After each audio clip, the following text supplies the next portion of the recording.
আসসালামু আলাইকুম। IPhone 13 pro আজকে আমাদের সব অফ, যমুনা ফিউচার পার্ক আজকে অফ। সো অফ ডেতে ভাবলাম আপনাদেরকে কিছু ব্যতিক্রম অফার দেই। আজকে যেহেতু আমাদের সব অফ, আমি কোনো প্রোডাক্টই আনি নাই, বাস এই দুইটা প্রোডাক্ট আমার কাছে মাত্রই আসলো। সো এই দুইটার পরে গোল্ড কালার 128 জিবি, একটার ব্যাটারি হেলথ 87%, আর একটার ব্যাটারি হেলথ হচ্ছে আপনার 90%। একদম ফুল ফ্রেশ কন্ডিশনে দুইটা ডিভাইস আমাদের কাছে, দুইটা একসাথে হাতে আসে বিদায় আমি দেখাতে পারতেছি না ওইরকমভাবে। আর অফ ডেতে একটা অফার থাকবে আপনাদের জন্য। এর আগের যে প্রাইস ছিল সবগুলোর রেকর্ড ভেঙে এইগুলোর প্রাইস থাকবে আপনাদের জন্য মাত্র 55,500 টাকা। মাত্র 55,500 টাকায় পাচ্ছেন iPhone 13 pro 128 GB gold colour 90% battery হেলথের ফোন।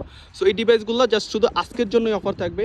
আজকে যেহেতু বুধবার, তো যারা যারা নিতে চান বুকিং করে ফেলতে পারেন, বা কালকে এসে শপে দেখে নিতেও পারেন, বাট আজকে বুকিং করা লাগবে, কালকে কিন্তু এই অফারগুলো থাকবে না। তো জাস্ট শুধু আজকের জন্যই আজকে বুকিং করতে পারেন, বা আমাদের কুরিয়ারের সার্ভিসটা আছে, কুরিয়ারেও নিতে পারেন। সো এই ডিভাইসগুলো কিন্তু নিচে চলে আসতে পারেন, বা দেখে শুনে যেভাবেই পারেন আপনারা নিতে পারেন। একদম দেখেন ফুল ফ্রেশ কন্ডিশন, কোনো দাগ স্ক্র্যাচ নাই। সো এই ডিভাইসগুলোর আসলে বিস্তারিত জানতে অবশ্যই আমাদের হোয়াটসঅ্যাপ নাম্বার আছে, ওখানে কল করতে পারেন। তো ভালো থাকবেন সবাই, আসসালামু আলাইকুম।